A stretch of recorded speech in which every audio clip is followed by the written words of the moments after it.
Today's story is about Moses and the burning bush, one of the most mysterious and powerful moments in all of Scripture.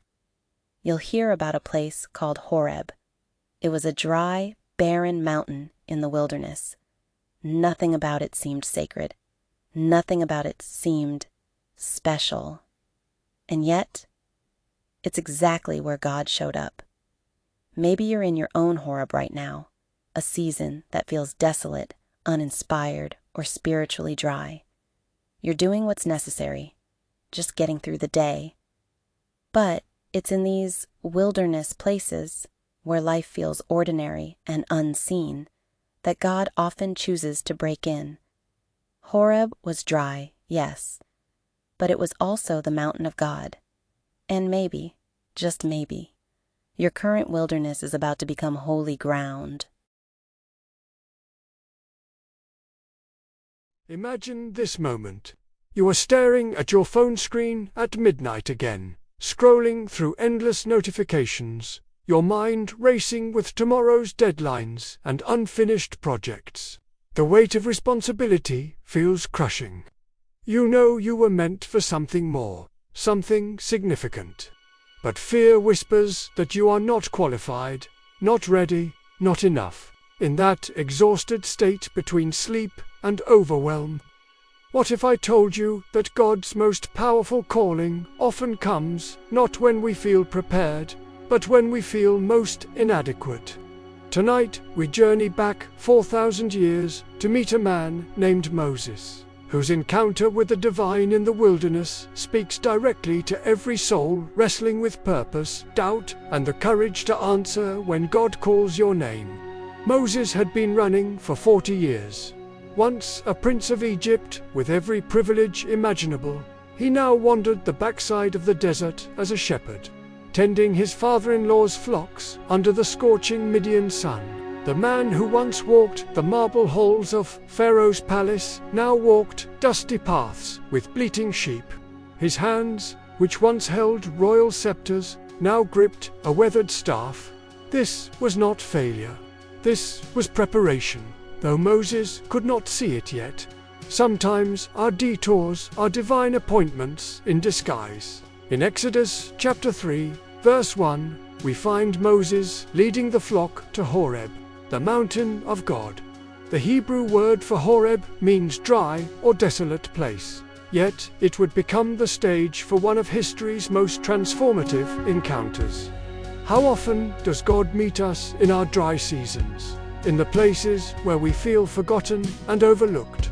Then something impossible happened. A bush caught fire, but the flames did not consume it. Picture this scene with me. In a land where every green thing was precious, where thorny bushes provided rare shade and shelter, here stood vegetation burning yet remaining whole. The fire danced and crackled, yet the leaves stayed green. The branches remained strong. This was not merely supernatural.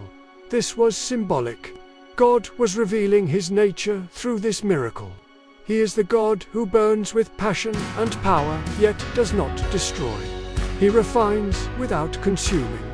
He transforms without obliterating who we truly are. Moses turned aside to investigate this wonder, and in that moment of curiosity, everything changed.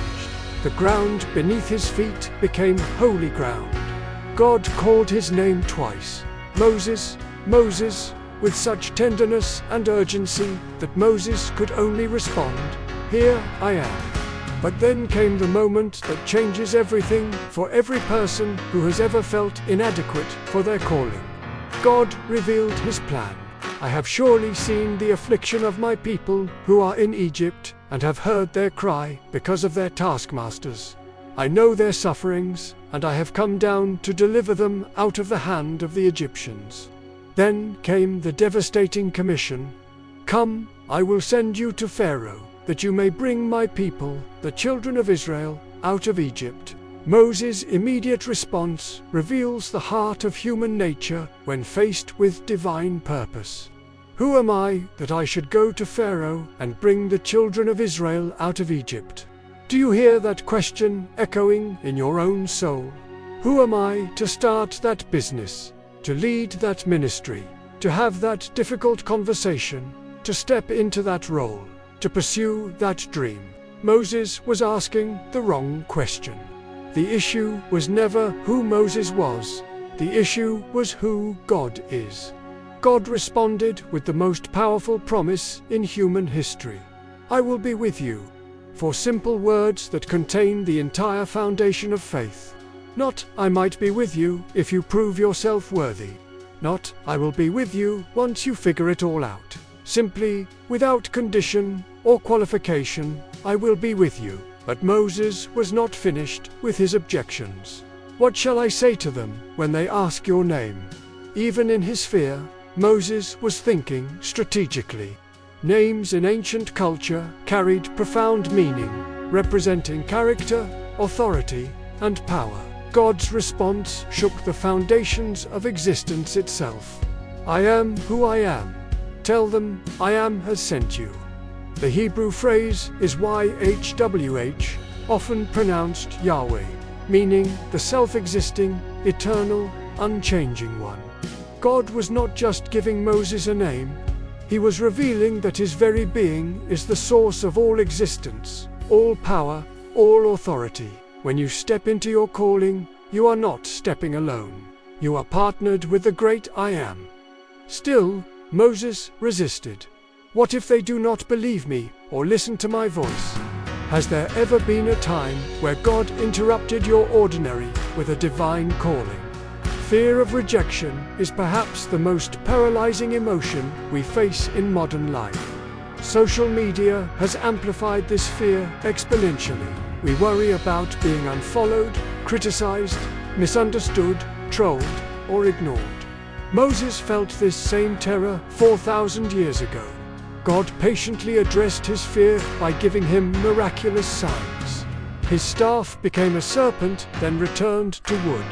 His hand became leprous, then was restored clean. These were not magic tricks. They were demonstrations that the God who calls also equips. The God who commissions also confirms his word through supernatural power.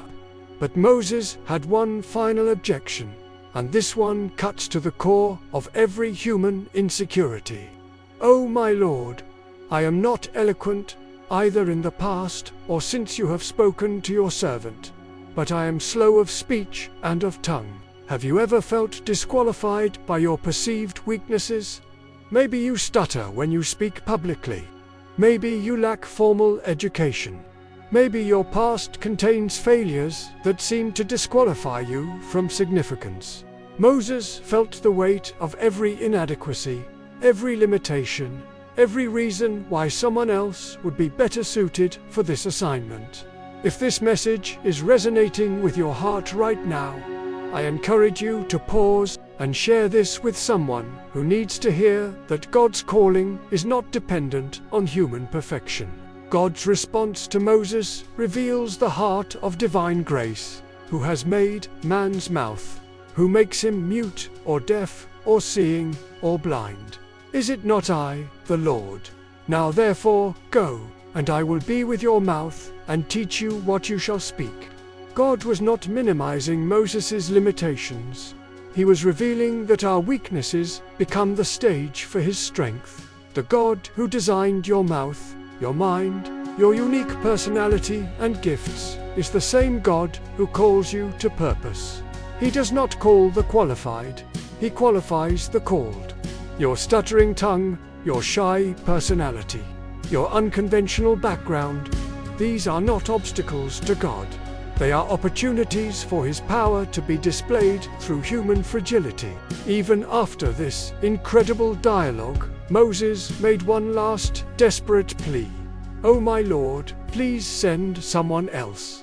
Raw honesty, unfiltered humanity. Moses was saying what many of us feel but dare not speak. I do not want this responsibility. I am afraid. I would rather stay in my comfortable, predictable life tending sheep than risk failure on the world stage. God's response was both gracious and firm. He provided Aaron as Moses' spokesperson, meeting him in his weakness while maintaining the calling. God accommodates our humanity without compromising his purpose. The transformation that followed changed not only Moses but the trajectory of human history. The shepherd became a deliverer. The exile became a leader.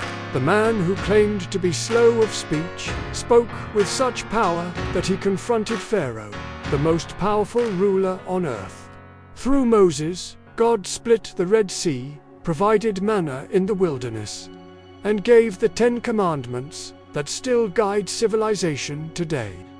What seemed impossible became inevitable when human weakness partnered with divine strength. If you have never delved into the Bible before, Moses' story reveals something beautiful about God's character. He does not wait for you to become perfect before he calls you to purpose. He meets you in your brokenness, your uncertainty, your fear, and he says, "I will be with you." Your past does not disqualify you. Your limitations do not eliminate you. Your fears do not define you. The same God who called Moses from the burning bush is calling your name today. Not because you have it all together, but because he wants to do immeasurably more through your availability than through your ability. If your spiritual journey feels derailed, if you once walked closely with God but life's pressures have pushed you to the margins of faith, Moses' story offers profound hope.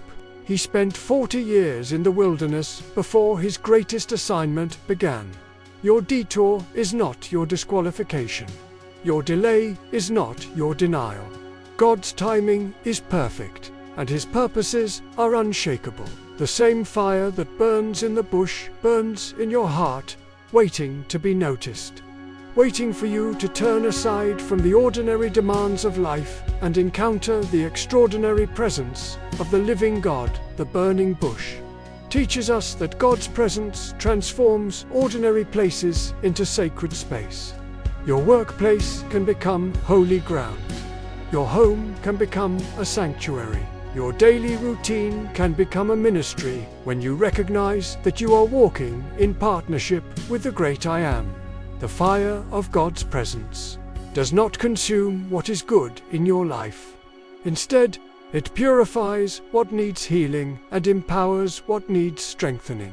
Today, may you hear your name called with the same tenderness that Moses heard in the wilderness.